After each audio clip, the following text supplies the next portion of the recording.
Hello বন্ধুরা, স্বাগত তোমাদের সবাইকে সোলো লেভেলিং এর পর্ব 18তে। এই পর্বের শুরুতেই আমরা দেখতে পাই বায়কিওনো এই সময় ভাবতে থাকে সাং জিনওো কি আসলে লেভেল আপ করতে পারে। যদি এরকম সত্যিই হয়ে থাকে তাহলে হয়তো এতদিনে ও আরো পাওয়ারফুল হয়ে গেছে। এদিকে সাং জিনওো এখন গতকে বলে তাহলে আর দেরি করে লাভ নেই, চলো শুরু করা যাক। আর তার এই কথা বলা পুরোপুরি শেষ হওয়ার আগেই গত তার উপরে খুবই দ্রুত অ্যাটাক করে। এখন আমাদের সাং জিনওোর তো আর স্পিড কম না, সে সেই অ্যাটাকটা থেকে নিজেকে সঙ্গে সঙ্গে বাঁচিয়ে নেয়। গত এখন চমকে যায় যে তার অ্যাটাকটা মিস হয়ে গেল। সে এখন ভাবতে থাকে লোকে যতই বলুক যে সে একটি মেজ টাইপের হান্টার, এটা আমি কোনোদিনই বিশ্বাস করব না। একটা মেজ টাইপের হান্টার কোনোদিনই এইভাবে মুভমেন্ট করতে পারবে না। ও হয়তো বাকি সবাইকে বোকা বানাতে পারে, কিন্তু আমাকে না। আমি এখন এইখানে সবার সামনে প্রমাণ করে দেব যে ও আসলে কোন টাইপের হান্টার। আর এমনিতেও ও যে বাকি এস র্যাঙ্ক হান্টারদের মতো না সেটা আমি প্রথম থেকেই বুঝতে পারছি। আর এই বলে সে সাং জিনওোকে আবার অ্যাটাক করতে যায়। আর এদিকে সাং জিনওো এখন আবার হাসে, যেটা দেখে গত আরো রেগে যায়। এখন জাপানের একটা হান্টার বলে আমাদের কি ওদেরকে থামিয়ে দেওয়া দরকার, যার উত্তরে অন্য একটা হান্টার বলে তেমন কিছু দরকার নেই। মিস্টার গত হয়তো বিষয়টাকে বেশি সিরিয়াসলি নিয়ে নিয়েছে, দেখা যাক কি হয়। এদিকে লিম আর ডংবুকও একই কথাই বলে। লিম বলে আমি তো গতর মুভমেন্ট বুঝতেই পারছি না। এদিকে ডংবুক বলে গত হলো জাপানের টপ হান্টার, তার অ্যাটাক সাং জিনওো ডজ করে নিচ্ছে, মানে তার মধ্যে নিশ্চয়ই কিছু ব্যাপার আছে। এখন যেই সময় বাকি সবাই ভাবছিল যে সাং জিনওো এখনো গতর সামনে টিকে আছে, সেই সময় চাহেন বুঝতে পারে যে আসলে সাং জিনওো টিকে নেই, সে খুব ভালোভাবেই এখানে রয়েছে। সে গতকে অ্যাটাক করার সুযোগ দিচ্ছে। আর এখন জং ইনও সেখানে চলে আসে আর বলতে থাকে বাপরে, আমি একটু স্মোকিং এর জন্য গেলাম, এর মধ্যেই এত ইন্টারেস্টিং একটা ম্যাচ শুরু হয়ে গেল। এদিকে গতর পরপর অ্যাটাক কয়েকটা ডজ করার পর গত ভাবতে থাকে আমার একটা অ্যাটাক ওর গায়েই লাগছে না, এইবার তাহলে আমার কিচ্ছু করার নেই।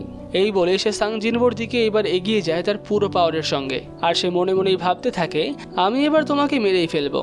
এদিকে সাং জিনওোর কাছেও সিস্টেমের থেকে নোটিফিকেশন চলে আসে যে কেউ তাকে মার্ডার করার মতো প্ল্যান নিচ্ছে। আর এরপরে গত তার উপরে অ্যাটাক করলে সে সেই অ্যাটাকটাকে আটকে ফেলে। আর এখন মনে মনেই ভাবতে থাকে আমাকে এখন কিছু করতে হবে, যদি আমি খুব বেশি দেরি করে ফেলি তাহলে হয়তো সিস্টেমের থেকে আমার কাছে নোটিফিকেশন চলে আসবে তোমাকে মারার জন্য।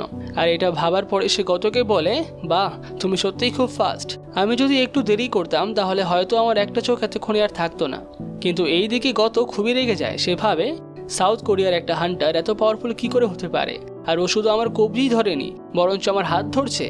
এখন এইগুলো ভাবার পরে সে সাং জিনওোকে বলে তুমি কি আমার সঙ্গে খেলা করছো নাকি, যার উত্তরে সাং জিনওো বলে আমি যদি তোমার কবজি ধরতাম তাহলে তুমি তো হেরে যেতে, আর আমার মনে হয় না যে এটা তোমার খুব ভালো লাগতো। আর এরপরে দুজনেই খুব রেগে যায় আর তারা দুজনেই একে অপরের উপর তাদের পুরো পাওয়ার নিয়ে অ্যাটাক করতেই যায়। সেই সময় এদিকে সাং জিনওোকে বায়কিওনো আর চাহিন, আর ওদিকে গত রিজুকে জাপানের দুটো হান্টার আটকে ফেলে। বায়কিওনো এই সময় সাং জিনওোকে বোঝায় আর কিছুদিন পরে ওই হান্টারটা জাপানের টিমকে লিড করবে। এখন যদি কিছু উল্টোপাল্টা হয়ে যায় তাহলে হয়তো খুবই অসুবিধা হতে পারে। আর চাহিনও এখন সাং জিনওোকে এটাই বোঝায়। আর এরপরেই বায়কিওনো গতর ম্যানেজারকে আজকে ট্রেনিংটা শেষ করতে বলে। আর এরপরে যখন সাং জিনওোর মাথা ঠান্ডা হয়ে যায় তখন বায়কিওনো তাকে জিজ্ঞাসা করে আমি কি কাজটা খুব ভুল করলাম, যার উত্তরে সাং জিনওো বলে না না, একদমই না। অন্যদিকে ডংবুক এখন সাং জিনওোকে দেখে ভাবতে থাকে বাপরে, এই ছেলেটা গত রিজুর সঙ্গে লড়াই করে আসলো, তাও আবার নিজের কোনো রকম কোনো ক্ষতি না করেই। আর এরপরে সে সাং জিনওোর কাছে যায় আর তাকে বলে আমার গিল্ডে কিন্তু মেজ হান্টার অনেক আছে, কিন্তু ফাইটার হান্টার একটাও নেই। তোমার মাথায় যদি কোনো গিল্ড না থাকে তাহলে তুমি কিন্তু আমার গিল্ড জয়েন করতে পারো। তার এই কথা শুনে দূর থেকে জংইন বলে কি বলছেন সাং জিনওোকে, সাং জিনওো নিজেই একটা মেজ টাইপের হান্টার। যেটা শুনে এখন ডংবুকও অবাক হয়ে যায়। এদিকে সাং জিনওো একা একা এখন ভাবতে থাকে আমি একটু বেশি এক্সাইটেড হয়ে গেছিলাম। যাই হোক, এখন আমার অ্যাটলিস্ট এইটুকু আইডিয়া হয়ে গেছে যে সবার পাওয়ার কতটা, কিন্তু ওইখানে এতগুলো এস র্যাঙ্ক হান্টার থাকা সত্ত্বেও কেউ কিন্তু আমার শ্যাডোগুলোকে অনুভবও করতে পারেনি, এমনকি গত রিজু আমার শ্যাডোগুলো সেন্স করতে পারেনি। আর এরপরে সে মিস্টার গোকে বলে আচ্ছা আপনি কি বলছিলেন যে আমি জেজু আইল্যান্ডের রেইডে জয়েন করবো কিনা। আর এদিকে এখন আমরা গতর মুখ দেখতে পাই, সে একেবারে ঘেমে গেছিল। সে ভাবতেও পারেনি যে এইরকমও হতে পারে, তার সঙ্গে এত পাওয়ারফুল একটা হান্টারের দেখা হয়ে যেতে পারে।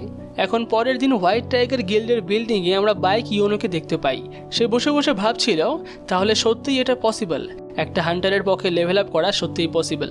আর ও এখন অনেকটা পাওয়ারফুল হয়ে গেছে। ওকে এখন আমাদের গিল্ডে রিক্রুট করার কথা ভাবাটা সত্যি বোকামির কাজ হবে।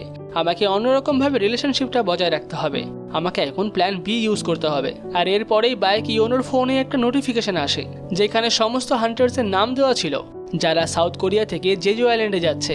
এখন সেই লিস্ট দেখে বায়কিওনো অবাক হয়ে পড়ে, কেননা সেই লিস্টে সাং জিনওোর নামই নেই। অন্যদিকে আমরা দেখতে পাই মিস্টার গত একজনকে ফোন করে যে ছিল তার গিল্ডের ভাইস গিল্ড মাস্টার।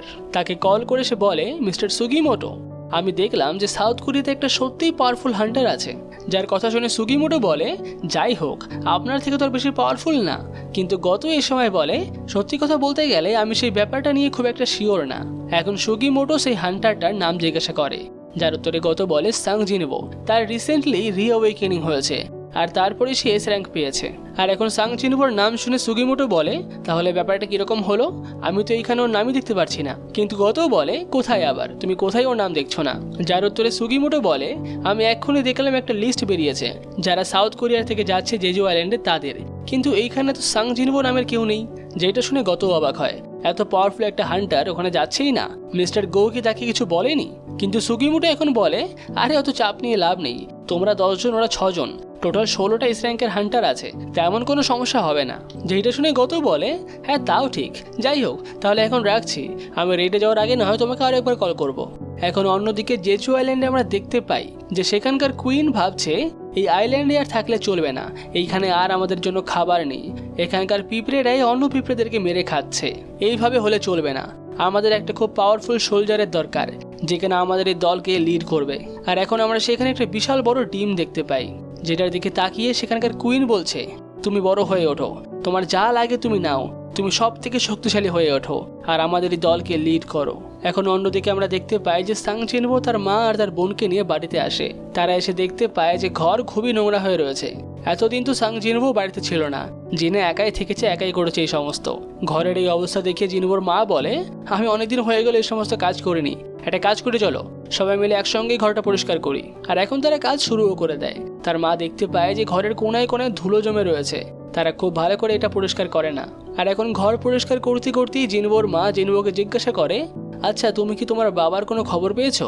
যার উত্তরে সাং জিনবো না করে দেয়। আর সে মনে মনে ভাবতে থাকে আমার মায়ের হয়তো একদম ভালো লাগবে না যদি আমি আমার মাকে বলি যে আমিও বাবার মতো হান্টার হয়েছি, আর আমি জানি যে মা আমাদের এই পুরোনো ঘরটা কখনোই ছাড়বে না, শুধুমাত্র আমার বাবার জন্য। আমি এখন যতই টাকা ইনকাম করি না কেন মা এখানেই থাকবে। আমার বাবা সে কত বছর আগে হারিয়ে গেছে, কিন্তু মা তার জন্য এখনো ওয়েট করে যে হয়তো আমার বাবা কোনো একদিন এইখানে ফিরে আসবে। যাই হোক এখন আমার মায়ের আমাকে দরকার, আমি আর ওনাকে ছেড়ে কোথাও যাব না, আর এই কারণেই আমি জেজু আইল্যান্ডে রেডেও যাচ্ছি না। এখন অন্যদিকে আমরা দেখতে পাই যে একটা জায়গাতে কয়েকজনকে নিয়ে একটা মিটিং হচ্ছিল, যেখানে অনেক রিপোর্টার্সরাও ছিল। সেইখানে মেনলি এটা নিয়ে কথা বলা হচ্ছিল যে জেজু আইল্যান্ডের বিস্টগুলো আসলে কীরকম। যখন প্রথমবার এবং দ্বিতীয়বার তাদের উপর অ্যাটাক করা হয় তখন তারা একরকম দেখতে ছিল, কিন্তু এখন তারা দেখতে পুরোপুরিভাবেই পাল্টে গেছে। আর যেই বিস্টটা রিসেন্টলি জাপানের উপর অ্যাটাক করেছে তারা তো পুরো মানুষের মতনই, তারা 2 পায়ে চলতেও পারে আর তাদের 4টে পাকে হাতের মতো করে ব্যবহার করতে পারে। আর এসবের থেকেও বড় ব্যাপার হলো এইটা যে তারা উড়তেও পারে। এখন সেখান থেকে একজন বলে এই ধরনের বিস্টকে দেখে তো যে কোনো হান্টারই ভয়ে পালিয়ে যাবে, যার কারণে জাপান আর সাউথ কোরিয়া মিলে একসঙ্গে টিম বানাচ্ছে এই বিস্টগুলোকে মারার জন্য। এখন সেখান থেকে একটা মহিলা বলে তবে আমাদের কিন্তু একটা রিটায়ার্ড হান্টারও এই রেডে জয়েন করছে।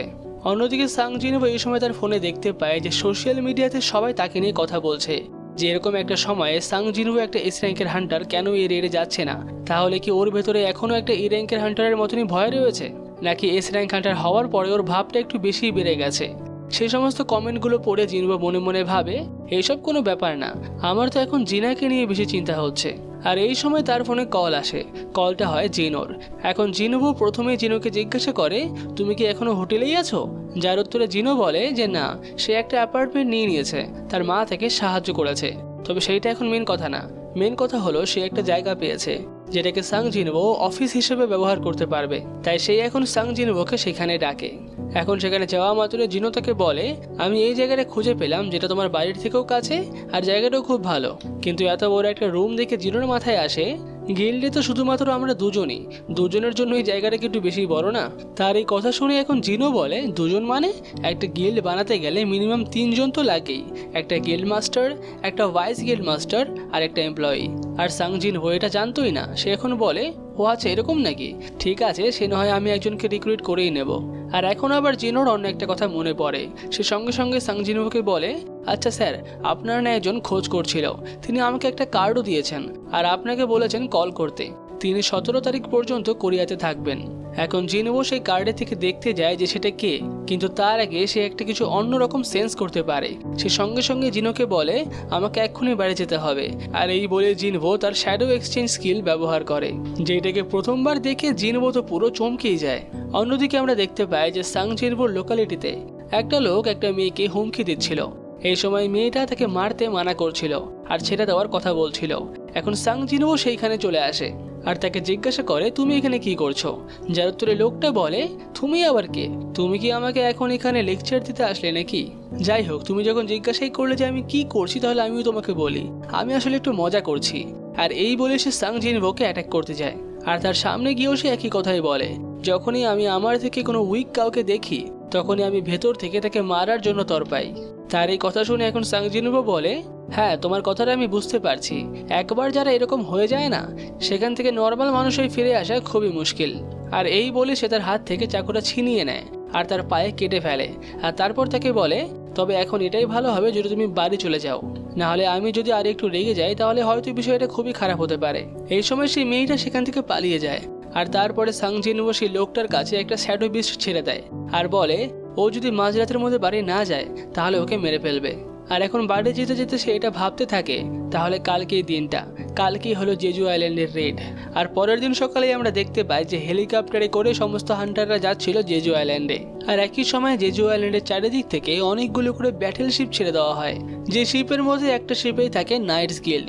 সেখানকার লিডার পার্ক জংসো সবাইকে বলে আমাদেরকে তৈরি থাকতে হবে, যে কোনো সময় পিঁপড়েরা উড়ে কিন্তু এদিকে আসতে পারে। তাকে এই সময় অন্য একটা হান্টার জিজ্ঞাসা করে তবে স্যার আপনার কি মনে হয় যে আমাদের স্ট্র্যাটেজি কাজ করবে? এখন পার্ক জংসো বলে এটাই আমাদের কাজ, কোনো পিঁপড়ে যদি এই আইল্যান্ডে থেকে উড়ে আসে বা যদি অন্য কোনো রকম কিছু হয় তাহলে সেটা আমাদেরকে ডিফেন্স করতে হবে। আমাদের মেইন উদ্দেশ্য হলো এইটা যেন কোনো পিঁপড়ে এখান থেকে উড়ে মেইনল্যান্ডে না পৌঁছায়। অন্যদিকে আমরা দেখতে পাই যে ডংবুকও তার গিল্ডকে একই কথাই বোঝায়। সে তার ভাইস গিল্ড মাস্টারকে শিপে রেখে যায় সবাইকে গাইড করার জন্য, কিন্তু তার ভাইস গিল্ড মাস্টার বলে আসলে কিছুই হবে না, আমরা ডিফেন্স তো কিছুই করব না, শুধুমাত্র দাঁড়িয়ে দাঁড়িয়ে দেখবো, এটাই আমাদের কাজ। আর এমনিতেও ভাইস গিল্ড মাস্টারের কথা কেই বা শোনে, যেটা শুনে ডংবুক এই সময় বলে তুমি কিন্তু নিজেকে একদমই ছোট ভেবো না, তোমার জন্যই আজকে আমাদের গিল্ড এই জায়গাতে আছে। তুমি যদি ঠিকভাবে গিল্ড ম্যানেজ করতে না পারতে তাহলে আমাদের গিল্ড কিন্তু সাউথ কোরিয়ার টপ 5টা গিল্ডের মধ্যে থাকতো না।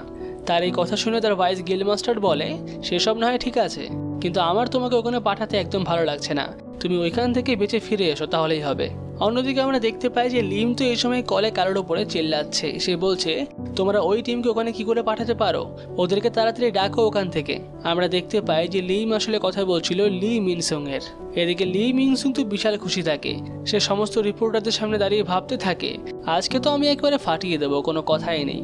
আর এরকম সমস্ত গিল্ডেরই স্ট্রাইক স্কোয়াডকে দ্বীপের কোণায় রেখে দেওয়া হয় যাতে যদি কোনো রকমের সমস্যা হয় তাহলে তারা যেন সাহায্য করতে পারে। এই সময় এই টিমের মধ্যে জুহি এবং মিস্টার সং এর মতো লোকেরাও থাকে, এখানে সবাই থাকে যারা কোনো না কোনো সময় হান্টার ছিল। একটা দেশের সমস্ত হান্টাররা মিলে একসঙ্গে এখানে আসে রেডের জন্য, আর তারা সবাই মিলে এই দ্বীপের মধ্যে টোটাল 5000 জন হান্টার থাকে, যেটার মানে সাউথ কোরিয়ার প্রায় 10 ভাগের 1 ভাগ হান্টারই এখানে রয়েছে। অন্যদিকে আমরা দেখতে পাই যে হেলিকপ্টারে সমস্ত এস র্যাঙ্ক হান্টারের সঙ্গে একটা ক্যামেরাম্যানও থাকে। সে বলে যে এই রেডটা নাকি লাইভ টিভিতে টেলিকাস্ট হবে আর সেটাকে শ্যুট করবে এই ক্যামেরাম্যানই। তাকে দেখে এই সময় বাইক ইউনো ভাবে বাপরে, এত ডেঞ্জারাস একটা মিশনে আমাদের সঙ্গে একটা ক্যামেরাম্যানও থাকছে, মিস্টার গো কি ভাবছে এই সমস্ত। আর এখন পাশের থেকে অন্য একটা হান্টার তাকে বলে তোমাকে কিন্তু নিজের খেয়াল নিজেকেই রাখতে হবে, যেটা শুনে ক্যামেরাম্যান বলে হয়তো আমাকে দেখে মনে হচ্ছে না, তবে আমি কিন্তু একটা এ র্যাঙ্কের হান্টার। আসলে এরকম অনেকই হয় যে তারা হান্টিং এর লাইসেন্স তো পায় কিন্তু তারা রেড পছন্দ করে না, তাই তারা অন্য কোনো কাজ করে, ঠিক এই ক্যামেরাম্যানের মতো।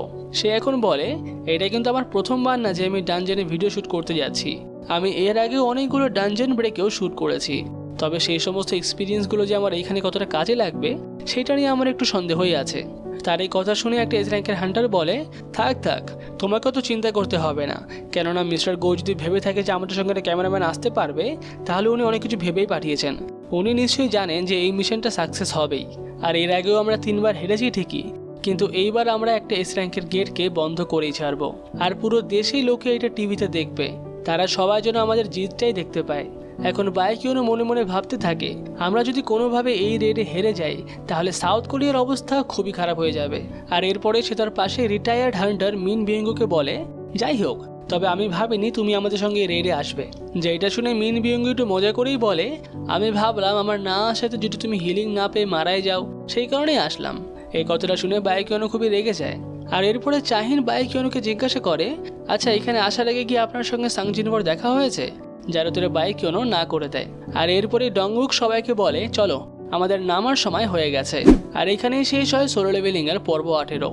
পুরো ভিডিওটি ভালো লেগে থাকলে ভিডিওটিকে অবশ্যই লাইক করবে, আর পরের ভিডিওগুলো দেখার জন্য চ্যানেলটাকে অবশ্যই সাবস্ক্রাইব করে রাখবে।